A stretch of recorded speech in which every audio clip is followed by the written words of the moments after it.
국민의힘이 태영호 최고위원의 녹취록 파문 등으로 징계 수위를 고심 중이고 민주당 역시 돈봉투 의혹으로 연일 몸살을 앓고 있습니다.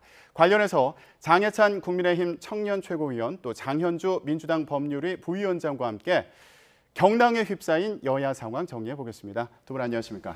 안녕하세요. 안녕하세요. 네. 자, 일단 기시다 일본 총리가 우리나라를 방문하면서 모레 한일 정상회담이 열릴 예정입니다. 이와 관련해서 여야의 입장 차이가 분명한데 여야의 입장을 먼저 들어보고 얘기를 시작해 보도록 하겠습니다.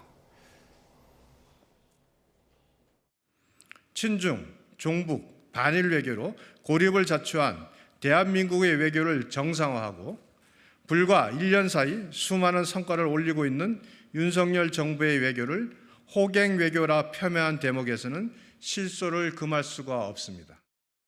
현재 일본 언론에서는 한일 정상회담 이후 공경에 빠진 윤 대통령을 도와줘야 한다는 말까지 나오고 있습니다.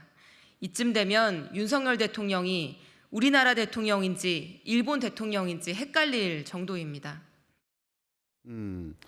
지금 여야 사이 나오는 얘기를 좀 정리해 보면 민주당 같은 경우에는 호갱 외교다.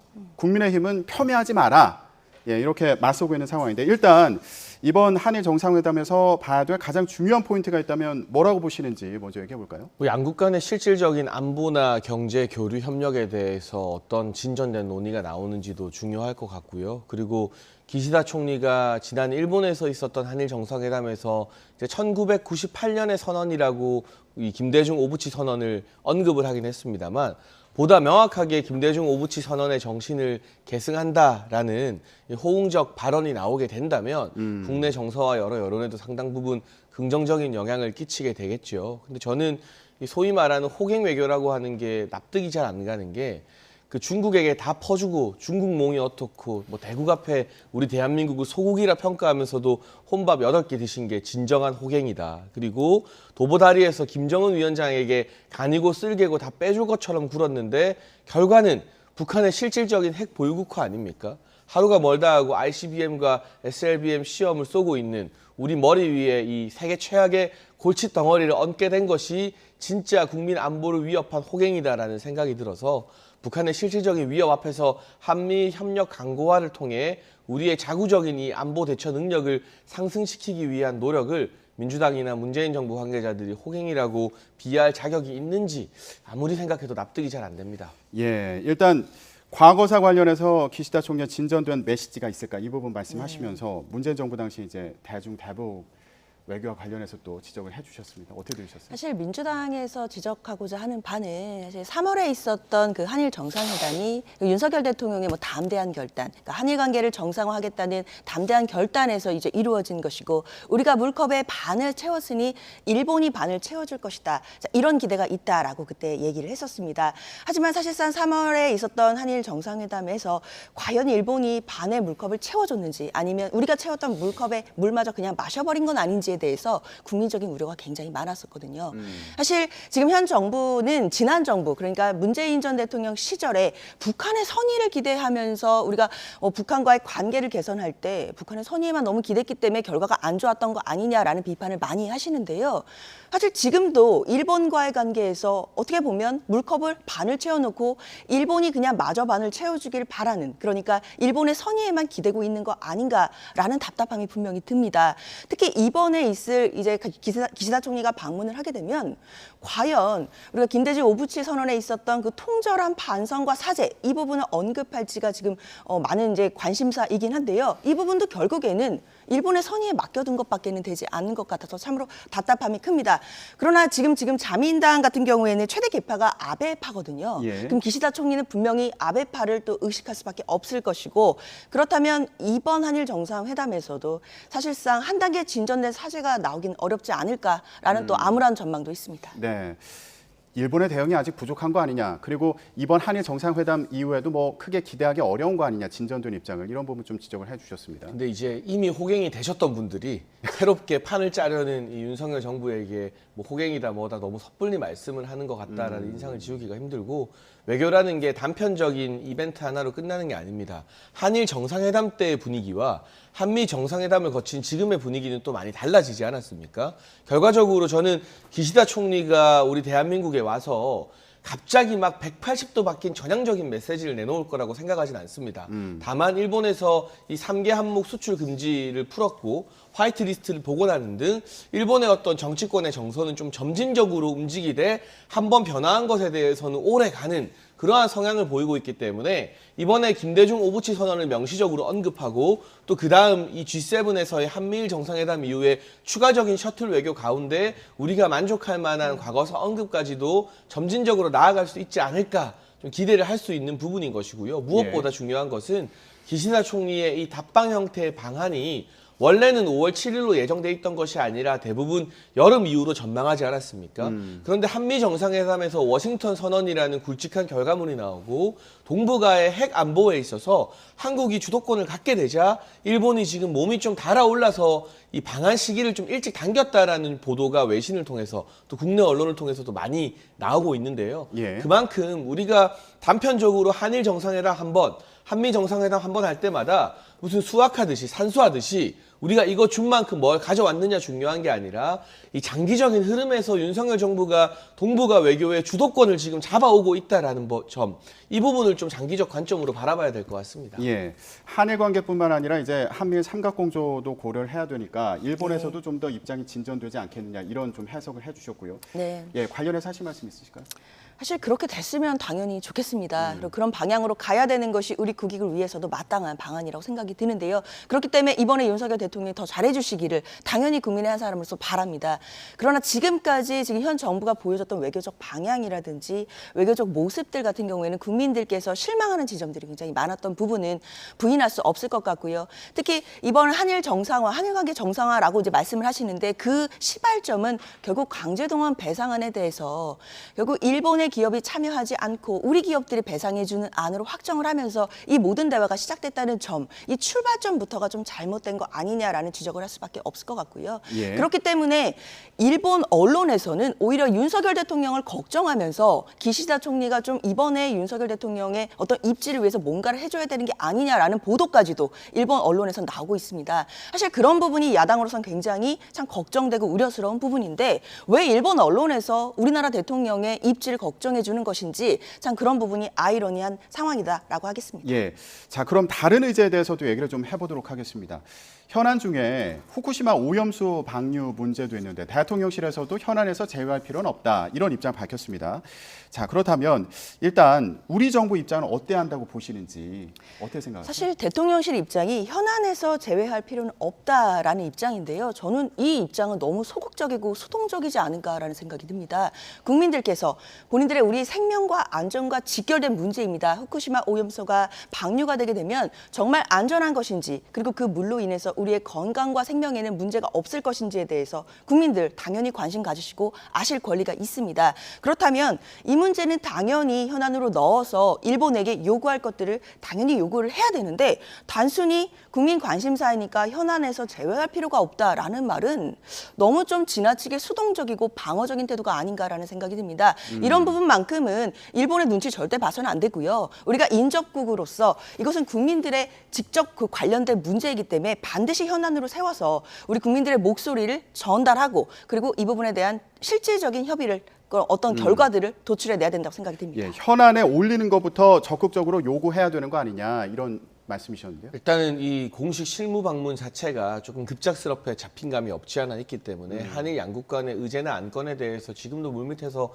치열한 조율이 있을 것이라 예상을 할 수 있고요. 대통령실에서 굳이 제외할 이유가 없다는 것은 우리의 분명한 입장, 목소리를 전달하겠다는 뜻이라고 생각을 합니다. 지금도 앞서 이 YTN 뉴스에도 나온 것처럼 이 국제적인 기구에서 과학적 검증을 하고 있습니다만 우리 대통령실이 밝힌 전제 조건이 몇 가지 있습니다. 이 검증 과정에 대한민국의 전문가가 참여해야 한다는 것이죠. 물론 우리가 국제기구인 IAEA를 신뢰할 수밖에 없습니다만 그럼에도 대한민국 전문가가 참여한다면 우리 국민들의 어떤 안정감이라든가 신뢰가 더욱더 높아질 수 있기 때문에 이러한 과학적 검증 과정에 한국 전문가 참여 여부, 일본 입장에서는 상당히 민감하게 반응할 수 있지만 그 부분에 대한 정부의 입장을 분명히 전하는 것이 저는 최선이라고 생각을 하고 있고요. 이번 한일 정상회담에서 후쿠시마 오염수 검증에 대한 100% 확실한 결론이 날지는 모르겠습니다만 이런 식의 셔틀 외교 복원을 통해서 양국 간의 어쨌든 신뢰나 대화가 회복되고 늘어나게 된다면 우리가 원하는 바를 실제 검증 과정에 좀 이 행동으로 구체적인 결실로 만들 가능성도 그만큼 높아진다고 보고 있습니다. 지금 검증 과정에 이제 한국 측의 전문가가 참여하는 방안, 네. 정부에서 이제 제안한 그런 전제 조건에 대해서 얘기하셨는데 충분하다고 보세요? 간단히 짚어본다면? 그 부분은 정말 최소한인 것 같고요. 사실 IAEA 같은 경우에는 국제 원자력 기구입니다. 원자력 기구는 원자력이라는 부분들이 안전하다라는 부분에 대해서 이해관계가 맞는 것이지 후쿠시마 오염수가 방류돼서 그것이 정말 건강상 문제가 없는지에 대해서 과연 IAEA의 그 검증만으로 국민들이 다 안심하실 수 있을지는 좀 우려가 됩니다. 그만큼 좀 기구의 성질이 좀 다르다는 부분인데요. 이 부분에 대해서는 당연히 우리나라의 뭐 어떤 전문가들이 참여하는 것 이상으로 우리나라가 직접 일본과 공동으로 이 부분에 대한 검증을 하고 이 모든 정보를 국민들께 낱낱이 공개를 해서 국민들이 안심하실 수 있을 때 그때 결정이 내려져야 되는 거 아닌가 생각합니다. 예, 후쿠시마 원전 오염수 배출 문제도 이제 논의 테이블에 오를지 그리고 오른다면 어떤 얘기가 오갈지 관심인데 다른 주제도 또 관심입니다. 앞서 저희가 기자 중계에서도 이제 전해드렸는데 독도 문제도 의제로 삼아야 된다. 이제 이런 목소리도 나오고 있다고 합니다. 민주당의 전용기 의원이 이제 독도를 방문을 했는데 이 상황 관련해서는 최고위원님 어떻게 보셨어요? 일단 전용기 의원이 젊은 정치인답게 혈기가 왕성한 것 같은데요. 저는 뭐 전용기 의원이 우리 땅 독도 갔는데 일본 정부가 감히 항의하고 말 건 없죠. 우리 정부에서도 이건 일본 정부가 개입할 사안이 아니라고 선을 그었고요. 다만 독도는 누가 뭐래도 우리 땅입니다. 우리가 제주도 가듯이 독도 언제든지 갈 수 있는 겁니다. 기상 상황만 좋으면요. 근데 굳이 이걸 이 국제적 정치 분쟁화 시킬 필요가 전혀 없기 때문에 우리 정부에서는 그동안 뭐 보수 정부, 진보 정부 할 거 없이 실효적 지배를 하고 있는 우리 영토인 독도에 대해서 말도 꺼내지 마라. 라고 하는 게 가장 효과적인 대응 방안이다라고 역대 모든 정부가 그 같은 입장을 계승해 왔거든요. 그러니까 이번 회담에서도 굳이 의제로 꺼낼 필요가 없는 겁니다. 왜? 이건 100% 우리 땅이고 우리가 실효적 지배하고 있기 때문에 의제로 꺼내주는 것 자체가 일본이 바라는 바이고 일본의 노림수에 말려 들어가는 것일 수도 있다라는 역대 지난 정부의 입장과 대응 방안을 윤석열 정부에서도 고스란히 계승할 거라고 생각합니다. 예, 일단 부위원장님께 좀 궁금한 건 전용기 의원이 네. 이제 독도를 방문했다. 이 소식이 딱 전해지고 나서 당내 분위기 어땠는지 좀 궁금하고 그리고 독도 문제도 의제로 좀 삼아야 된다 이런 목소리 나오는 건 좀 어떻게 보세요? 사실 정영기 의원님 같은 경우에는 당내에서도 그냥 청년 정치인이시고 그냥 적극적으로 행동하는 정치인이시기 때문에 이번 독도 방문에 대해서는 그래도 긍정적으로 평가하는 그런 분위기가 더 많은 것 같습니다. 근데 장채고 의원님 말씀 주신 것처럼 사실 독도라는 지역에 대해서 문제 제기를 자꾸 하게 되면 분쟁 지역이 되기 때문에 그 부분은 오히려 일본이 노리는 노림수다라는 말에 대해서는 저도 적극적으로 동의를 합니다. 그러나 지금 문제는 지금 일본이 우리가 3월에 있었던 한일 정상회담 이후에 뭐 교과서에다가 또 독도를 자신들의 땅이다 뭐 이런 영유권을 주장하는 일들도 있었거든요. 그러니까 그런 모습들을 볼 때 과연 일본 정부가 독도의 영유권에 대해서 어떻게 보고 있고 그리고 또 우리가 이 독도라는 곳이 우리의 땅이면 정말 명확한 것인데 지난 3월 한일 간의 정상회담에서도 혹시 독도 문제가 나왔었던 것은 아닌지에 대해서 일본 언론에서 보도가 좀 있었던 부분들이 있었습니다. 물론 대통령실에서 아니라고 했기 때문에 그 부분은 믿어야겠지만 이번만큼은 그래도 의제로 삼진 않더라도 이 부분은 확실하게 우리 땅이라는 걸 좀 명확히 해야 되는 것이 아닌가라는 내부 의견들이 있지만 물론 독도에 관한 것은 또 외교 분쟁화돼서는 안 되는 부분도 있기 때문에 여러 가지 복합적인 요인들을 고려해야 되는 것도 사실인 것 같습니다. 알겠습니다.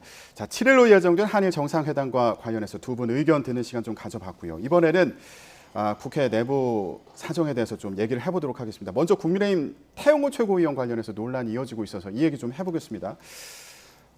일단 태영호 최고위원 녹취 논란과 관련해서 여야의 포인트가 좀 달라서 이 부분에 대해서 얘기를 좀 해볼 텐데 이진복 정무수석이 태영호 최고위원에게 공천 거론하면서 한일 관계 옹호 발언해달라는 취지로 말했다는 게 녹취록의 내용입니다. 예, 장해찬 최고위원님. 그런데 일단 국민의힘에서는 이거 아니다. 태영호 최고위원이 없는 말 지어내서 당에 누를 끼친 거다. 지금 이런 입장인 거죠. 그렇죠. 그리고 태영호 의원과 이진복 정무수석의 입장이 일치합니다. 그러니까 두 사람의 입장이 다르다면 진상조사든 뭐를 통해서든 진실을 밝혀내야 될 문제인데 두 사람 다 공천 관련된 대화나 언급은 전혀 없었다. 또 태영호 의원이 의원실 직원들에게 과장해서 한 이야기다라고 입장이 동일하기 때문에요.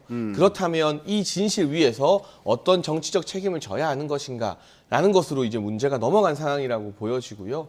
뭐 이유여와 막론하고 의원실 직원들과의 사적인 대화나 회의였다 하더라도 대통령실의 당무 개입이라는 오해를 야기한 것 자체가 매우 부적절한 언행이기 때문에 그 부분에 대해서는 윤리위 차원에서 뭐 엄중하게 심사를 하지 않을까 싶고요. 예. 당내에서도 정치적 책임을 어떤 방식으로든 져야 한다라는 분위기가 우세한 것 같습니다. 어제 최고위원회는 왜 안 열린 거예요? 나오시면 직접 여쭤보고 싶었어요. 공식적으로는 김기현 대표와 당 지도부의 일정 때문인데요. 제가 최고 지도부 한 사람이지만 그 공식적인 이유가 전부는 아닐 거라고 생각을 하고요. 여러 가지 논란이 되고 있는 최고위원들이 있고 윤리위에 회부된 최고위원분들이 있기 때문에 최고위원회가 열리면 대통령의 국정 성과나 또 야당의 어떤 이 무리수에 대해서 비판하는 메시지를 집중적으로 내야 되는데 지금 같은 상황에서는 이 국정 성과 홍보나 야당 비판보다는 우리 당 내부의 이 윤리위에 회부된 최고위원 두 분에 대한 관심이 집중돼서 부정적인 뉴스를 양산할 가능성이 많지 않겠습니까? 저는 그런 이유로 정무적인 판단이 작용했다고 봅니다. 어떻게 보면 지금 윤리위에 회부된 두 분이 다른 동료 최고위원들의 발언 기회를 빼앗아가는 피해를 또 본의 아니게 끼치고 계신 거거든요. 저는 최고위 나가고 싶습니다. 나가서 할 말 많고 뭐 60억 비트코인 가지고 있다는 김남국 의원 이야기도 좀 하고 싶고요. 뭐 안민석 의원 이야기도 하고 싶고 하고 싶은 이야기 많은데 이유여와 막론하고 다른 동료 최고위원이나 당에게 지금 두 분이 부담을 끼치고 있는 건 분명하거든요. 이 부담을 조금 빨리 정리하는 방향으로 당내 혼란이 수습돼야 될 것 같습니다. 예, 뭐 8일날 윤리위가 있으니까 이후에는 뭐 그럼 최고위가 열리게 되는 걸까요? 그렇겠죠. 근데 8일 오전에도 최고위가 열릴지 안 열릴지 저희가 아직 모르는 상황이고 예. 어찌되었건 이 다른 동료와 당에게 부담을 끼쳤다면 그 누구든 지위 고하를 막론하고 선당 후사의 자세를 좀 갖춰주시기를 부탁드리고 싶습니다. 자진 사퇴해야 되는데 이런 말씀으로도 이해가 되는데요. 자, 민주당에서는 그런데 네. 포인트가 달라요. 네. 이거 당무 개입이다, 공천 개입이다 이런 입장인 거잖아요. 그렇죠. 단순한 당무 개입을 넘어서서 공천 개입의 의혹이 있다라는 것이고 공천 개입이 있다라고 하면 공직선거법 위반이기 때문에 명백한 이제 범죄 행위의 의혹이 있는 것입니다. 그렇기 때문에 수사를 통해 밝혀져야 되는 것이 아니겠느냐라는 것이 민주당의 입장입니다. 특히 민주당뿐만 아니라 여권 내에서도 안철수 의원이라든지 유승민 전 의원 같은 경우에도 이번 당무 개입이나 공천 개입 관련된 의혹들이 사실이지 않겠냐라는 이야기들이 쏟아져 나오고 있는 상황이거든요. 사실 이진복 수석의 저런 이제 이야기가 있었다라는 그 녹취록이 물론 이진복 수석도 부인하고 있고 태영호 최고위원도 아니다, 뭐 자신이 과장해서 한 허언이었다라고 이야기를 하고 있지만 국민들께서도 혹시 대통령실에서 당무 개입 내지는 공천 개입을 하려고 하는 것이 아니냐라고 바라보시고 있는 지점은 사실 이게 전작이 있기 때문인 것 같습니다. 맥락을 좀 이해해야 될 것 같은데요. 사실 윤석열 대통령이 작년에 있었던 뭐 체리따봉 사건이 있었죠. 뭐 이준석 대표를 향해서 무슨 그 당내 뭐 내부 총질이라 하는 뭐 이런 이야기를 하셨던 부분들도 있었고, 그리고 3.8 전당대회가 국민의힘에서 있는 과정 중에서 뭐 나경원 전 의원이나 안철수 의원 그리고 유승민 전 의원들이 그 어떤 전당대회 출마와 관련돼서 어려움을 겪는 모습들, 그런 맥락과 전작들을 봤을 때는 대통령실에서 어느 정도는 일정 부분 윤심이 작용하고 있다라는 부분을 국민들께 보여줬다고 생각이 듭니다. 그렇기 때문에 이번 이 녹취록이 터졌을 때도 당연히 국민들께서도 민주당으로서도 대통령실이 공천 개입을 하려고 하는 것이 아닐까, 당무 개입을 굉장히 적극적으로 하고 있는 것이 아닐까라는 의심을 할 수밖에 없는 지점인 것 같고요. 특히 이게 공천 개입의 일환이라고 한다면 예전 박근혜 전 대통령도 공천 개입으로 2년형의 실형을 받으신 적이 있습니다. 그렇기 때문에 이건 명백히 중대한 행위인 것이고 민주당으로서는 이것이 수사가 이루어질 것인지, 그리고 수사가 이루어진다면 얼만큼 공정하게 이루어질 것인 것까지도 제대로 보겠다라는 예. 입장입니다. 부위원장님께 그 부분을 좀 여쭤보고 싶었어요. 요즘에 그 민주당 이제 최고위원 회의를 보면 박근혜 전 대통령 당시 상황을 언급을 하면서 당시에 이제 공천 개입 관련해서 박근혜 전 대통령 기소를 했던 게 윤석열 대통령 아니냐. 그러면서 이거 수사해라 이렇게 요구를 하고 있는데 또 법률 전문가시니까 네. 가능한 겁니까? 수사를 착순할 수 있을 것 같습니다. 분명히 혐의점이 있기 때문에 물론 검찰의 의지가 있다면 또는 누군가가 뭐 고발을 한다라고 한다면 수사는 분명히 개시될 수는 있을 것 같은데요. 그렇다면 당연히 검찰로서는 관련된 녹취록을 확보해서 그 녹취록 내용을 들어볼 것이고 태영호 의원과 그리고 당시에 있었던 보좌진들 그리고 이진복 수석까지도 수사를 해야 되는 것이기 때문에 수사는 가능하겠지만 과연 살아있는 권력에 대한 수사이기 때문에 이 수사가 과연 제대로 이루어질 수 있을지에 대해서는 만약에 개시가 된다 하더라도 우려는 되는 부분은 있습니다. 근데 민주당에서 법적으로 잘 모르고 계신 게요. 박근혜 정부 당시에 공천 개입으로 실형이 선고된 건 청와대에서 친박 여론조사를 했기 때문이에요. 청와대 예산으로 친박 이 정치인들을 밀어주기 위한 자체 내부 여론조사를 했다는 것이 공천 개입으로 인정이 되어서 실형 선고가 됐는데 지금은 뭐 여론조사에 여자도 나온 것이 없고 이진복 수석이나 이 태영호 의원 두 사람이 나누는 대화 녹취록이 있는 것이 아니라 태영호 의원이 일방적으로 의원식 직원들에게 이랬다 더라 라는 녹취가 있는 것뿐이고 그것에 대해서 태영호 의원도 이진복 수석도 각각 다 동일하게 부정하는 말을 했기 때문에 이게 수사에 들어갈 정도의 어떤 근거가 갖추어진 상황이 아니다. 마치 박근혜 정부 때도 이 정도 녹취록 가지고 2년 이 실형이 선고된 것처럼 말씀하시는 것은 그 당시에 여러 가지 근거라던가 법리적 판단 부분을 좀 일부러 알고서 외면하시는 건지 아니면 모르시는 건지는 모르겠습니다만 일부러 조금 왜곡해서 선동하시는 거라고 생각합니다. 이거 정치 공세 아니냐 뭐 이런 말씀이신데. 뭐 장채곤님 말씀도 일리가 있는데요. 물론 박근혜 전 대통령 때는 여론조사를 했던 부분들이 분명히 있었습니다. 그러나 이번 경우에도 이제 공직선거법상 뭐 선거법 구조나 뭐 그 근방에 있는 조문들을 읽어보면 공무원으로서의 정치적 중립성도 있는 것이고 정치 개입을 금지하는 부분들이 있습니다. 이진복 수석도 당연히 공무원의 한 사람이기 때문에 그분이 만약에 이런 공천 개입이나 정치적인 개입이 있었다라고 한다면 이 부분도 분명히 위법사항이 있는지 들여다볼 수 있는 것이고요. 그리고 지금 수면으로 드러난 것은 태영호 의원이 보좌진에게 했다는 그 녹취록 부분이지만 그거 말고도 혹시라도 더 많은 행위들이 있을 수 있기 때문에 그 부분을 야당이 조사할 수는 없는 것이고 수사기관이라면 더 저변에 있는 이야기들을 수사할 수 있기 때문에 더 많은 이야기들이 있을 가능성까지도 내포하고 민주당이 문제 제기를 하는 거라고 말씀드리겠습니다. 예, 알겠습니다. 민주당에서는 이제 대통령실의 당무 개입 의혹에 당무 개입이다 이러면서 이제 여기에 공세를 집중하고 있는 상황인데 태영호 최고위원 관련해서 얘기를 좀 더 해보도록 하겠습니다. 태영호 최고위원 또 쪼개기 후원금 의혹이 나와가지고 이후에 기자회견이 있었는데 여기서 집단 린치를 당하고 있다. 예, 태영호 죽이기다. 예, 이렇게 주장을 했는데 이건 좀 어떻게 들으셨어요? 누가 태영호를 죽이고 있다는 건지 어떻게 들으셨습니까? 잘 모르겠습니다. 그리고 뭐 이철규 사무총장도 이제 기자들을 만나서 그런 식의 표현이나 인식에는 동의하지 않는다라고 분명히 말씀을 하셨기 때문에 예. 뭐 후원금 관련해서는 제가 자세한 상황을 알지는 못해요. 언론 보도를 봤습니다만 이게 법적으로 문제가 되는 것인지 등등을 좀 따지고 소명을 들어봐야 되겠죠. 그런데 일단 윤리위에 우선 회부된 것은 과거의 발언들이나 SNS 그리고 이 녹취록과 관련된 부분이기 때문에 예. 거기에 대해서는 무거운 정치적 책임이 필요하다라는 제 견해는 충분히 말씀을 드렸고요.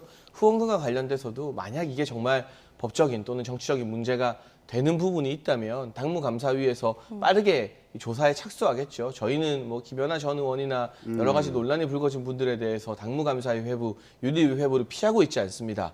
지금 민주당 같은 경우는 최강욱 의원의 짤짤이 발언에 대해서 1년 넘도록 징계 확정을 하지 않고 있고 예. 장경태 의원의 성적 학대라는 막말에 대해서도 윤리위에 이응도 안 나오고 있죠. 이런 파렴치하고 내로남불적인 모습과는 다르게 국민의힘은 적어도 문제가 발생하면 그게 누구이든 최고위원이든 아니든 윤리위에 회부하고 당무감사위에 회부하는 것 자체가 민주당과는 좀 다른 점이다라는 것을 시청자분들께 설명드리고 싶습니다. 예, 요건 민주당 입장 좀 들어야겠습니다. 네.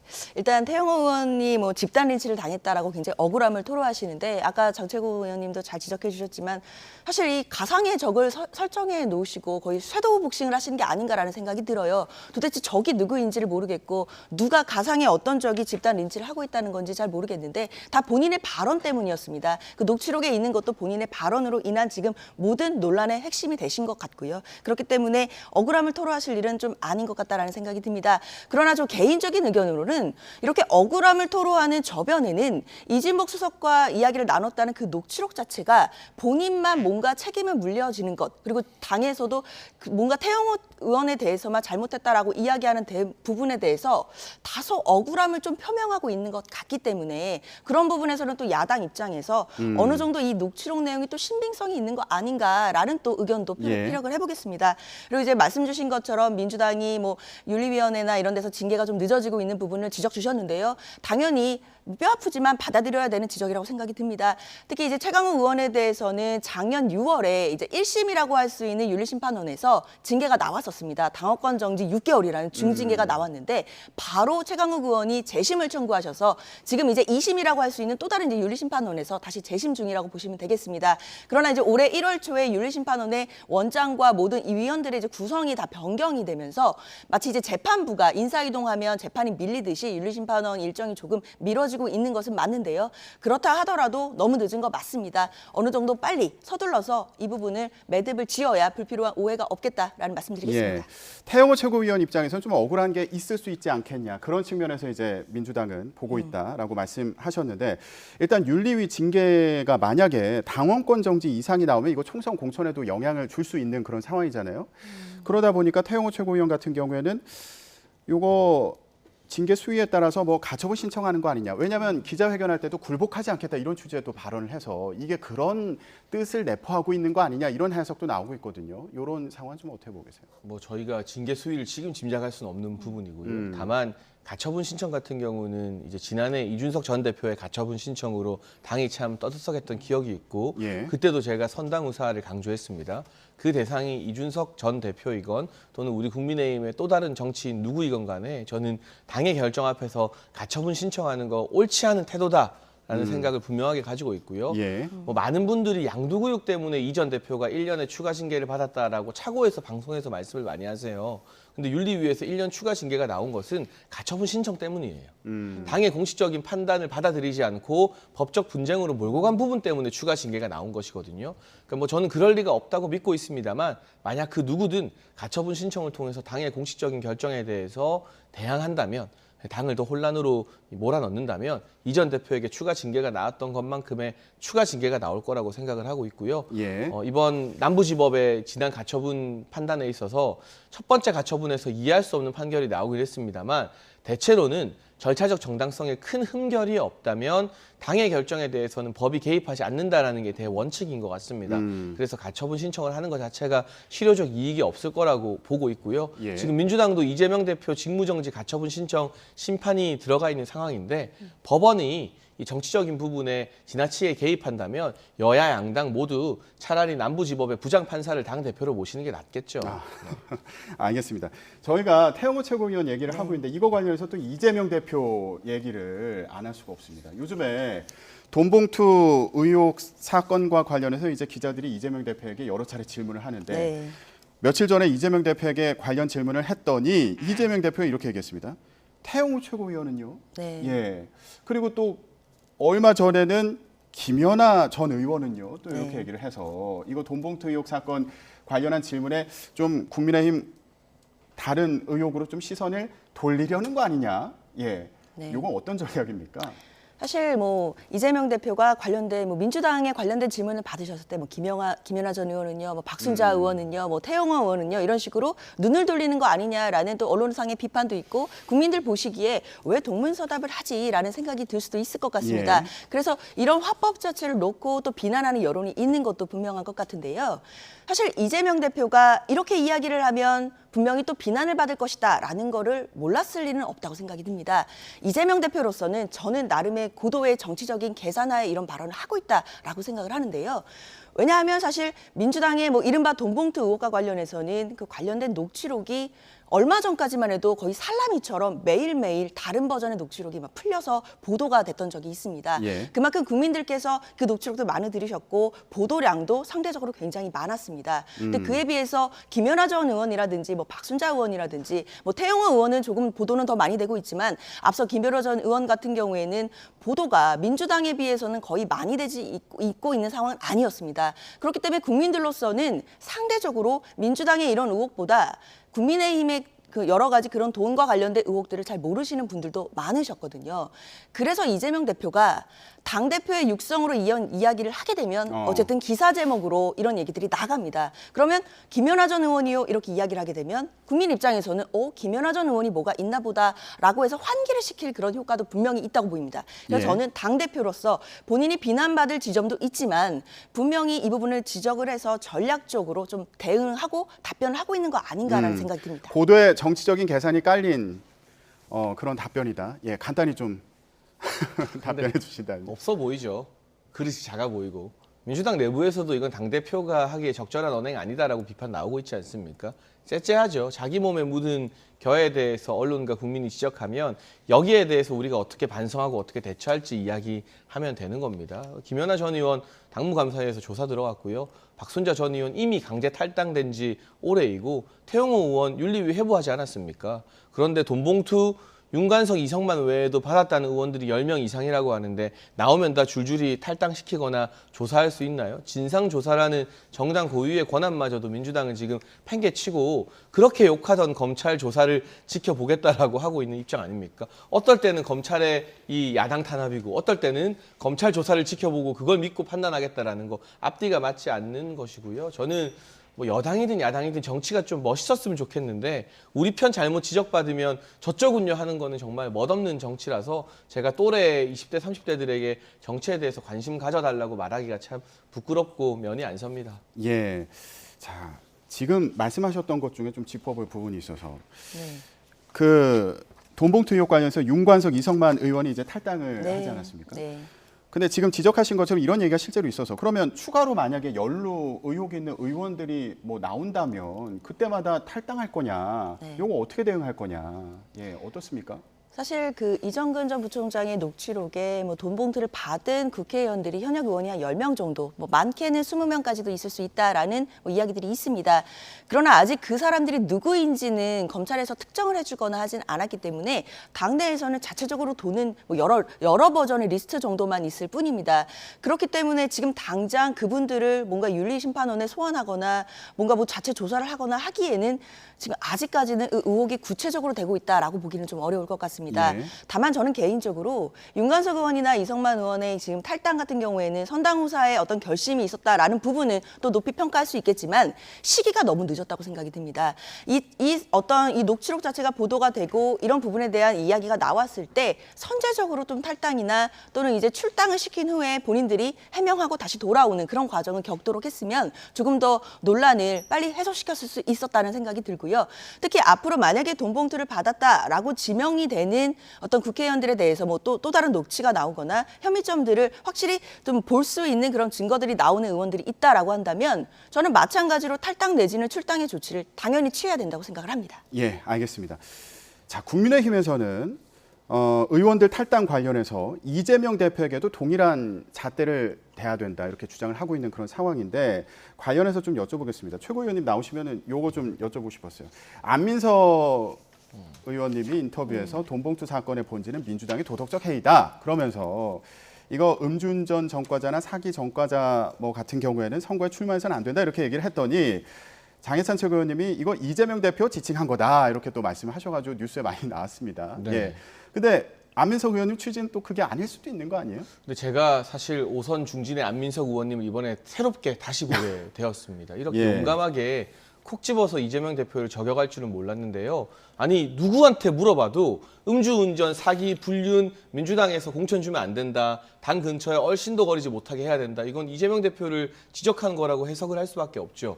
만약 저의 어떤 이 해석이 과잉된 것이었다면 그 많은 언론이 다 받아 썼을까요? 정치부 기자들이 그렇게 기사 호락호락하게 쓰진 않잖아요. 음주운전 전과 있고 검사 사칭 전과 있고 여배우분과의 스캔들이 있습니다. 그러니까 이런 분들 당연히 민주당 떠나야 되는 게 맞는 것이고 우리 안민석 의원님이 지적하신 대로 민주당이건 국민의힘이건 도덕적 기준을 더 높여야 된다고 동의합니다. 당연히 도덕적 기준 높여야 되는 건 맞고요. 안민석 의원 같은 경우에는 아무래도 이제 원론적인 이야기를 했던 것 같습니다. 그러나 우리 장예찬 최고위원이 아시다시피 여야가 저는 제 생각에는 여야가 다 인정하는 또 최고의 공격수이지 않습니까? 안민석 의원의 저 발언을 가지고 좀 제대로 공격을 해주신 것 같은데요. 안민석 의원도 좀 당황하셨을 것 같아요. 이 부분은 원론적인 이야기인 것 같고 당연히 여야 할 것 없이 이런 부분에 대해서 도덕적인 잣대를 높여야 되고 국민의 눈높이가 높아졌다는 부분에 대해서 동의하지 않을 정치인들 없을 것 같습니다. 예, 알겠습니다. 관심을 받았던 사안이어서 양측의 입장을 좀 들어봤고요. 마지막으로 윤석열 대통령이 여야 원내대표와 회동을 제안한 상황과 관련해서 얘기를 해보도록 하겠습니다. 일단 민주당에서는 아직 요게 답변이 나오지 않은 상황인데 이재명 대표 같은 경우에는 원내대표와 먼저 만나더라도 요거 괴념치 않겠다 이렇게 얘기를 했습니다. 그렇죠. 예, 네. 그럼 만날 것 같으세요? 저는 어려울 것 같다는 생각이 듭니다. 일단 박강원 그 원내대표도 이 부분을 당연히 지금 일단 사실상 거절을 해놓은 상태이고요. 이재명 대표가 만나지 않았는데 먼저 원내대표가 만나는 것 정치적으로도 굉장히 부담이 될 것 같습니다. 그렇기 때문에 이재명 대표가 통 크게 아유 나는 안 만나도 되니까 원내대표 먼저 만나도 상관없다라고 말씀을 하셨지만 예. 그건 그거고 박강원 원내대표 본인 입장에서는 부담이 되기 때문에 사실상 성사되긴 어려워 보입니다. 그런데 이재명 대표가 본인이 괴넘지 않겠다라는 말을 한 거는 굉장히 저는 이것도 굉장히 전략적인 발언이라고 생각이 드는데요. 윤석열 대통령이 지금까지 취임하신 지 1년 동안 야당 대표를 만나지 않고 계시거든요. 그 이유가 뭐 공식적으로는 말씀하지 않으셨지만 뭐 흘러나오는 이야기에 따르면 이재명 대표가 여러 혐의를 받고 있는 범죄 피의자이기 때문이다. 뭐 이런 이야기들이 종종 나오곤 합니다. 이재명 대표가 뭐 지금 기소당해서 재판을 받고 있는 피의자 피고인인 건 맞지만 동시에 제1야당의 또 당수이기도 합니다. 이중적 지위를 갖는 것인데 하나의 지위만 보고 만나지 않겠다라고 말씀하시는 게 또 어떤 면에서는 옹졸해 보이기도 하고 또 어떤 면에서는 또 갈라치기를 하는 것처럼 보이기도 합니다. 그렇기 때문에 그에 대비돼서 이재명 대표가 본인이 좀 더 통큰 정치인이다라는 걸 보여주면서 나는 괴념치 않을 테니 만날 사람은 만나라라고 말씀하시는 게 굉장히 또 전략적인 판단이다라는 생각이 듭니다. 이재명 대표는 이제 괴념치 않는다고 했지만 성사되기는 어려울 것으로 보인다. 이렇게 좀 전망해 주셨습니다. 어떻게 보세요? 그러니까 박강훈 원내대표 입장에서는 가뜩이나 가만히 있어도 개딸들에게 집단 린치를 당하고 있는데 이재명 대표 패싱하고 이 여야 원내대표 회동 먼저 해버리면 민주당 내 강성 지지층이 박강훈 원내대표를 더 많이 공격하겠죠. 그 부분이 부담이 되겠지만 기본적으로 주요한 쟁점 법안 처리는 원내 소관이거든요. 예. 저희도 지도부 회의를 할 때 이 법안에 대해서 어떻게 대응할지는 당 대표가 아니라 원내대표가 기본적인 전략을 짜고 상임위원장들 간사들과 의논을 합니다. 그만큼 당내의 역학관계보다 민생 법안 통과가 중요하다면 박강원 원내대표가 결단을 못할 이유도 없지 않나 싶습니다. 예, 알겠습니다. 대통령과 여야 원내대표 회동이 성사가 될지 여기까지 좀 전망을 해봤습니다. 정치권 이슈 지금까지 장예찬 국민의힘 청년 최고위원, 장현주 민주당 법률위 부위원장과 함께했습니다. 두 분 고맙습니다. 감사합니다.